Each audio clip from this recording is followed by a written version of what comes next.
Lagyan po natin ng betadine. Kunwari, yan po ang mancha.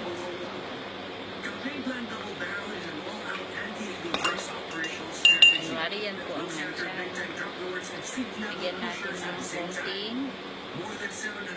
Kaya gano'n basa yung Since the war on drugs started, the baby chief is satisfied with the performance of his men, but he wants more. George Venus, CNN Philippines.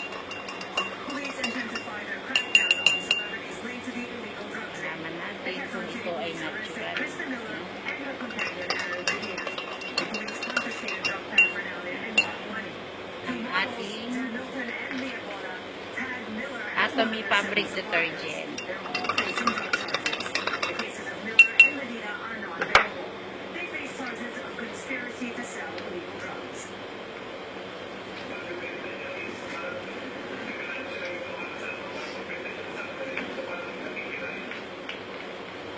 The Quezon City Police Chief says Miller disclosed more names of celebrities into drugs.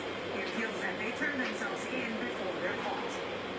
Just how do you solve a massive illegal drug problem in the country? International experts discuss that in a forum in Quezon City today. Isabella Lutano has that story. Killing is not the answer to ending the drug war in the Philippines. Drug addiction is a mental illness, experts say. Indonesian human rights lawyer Vicky Gunawan says punitive measures in Indonesia have not reduced drug use.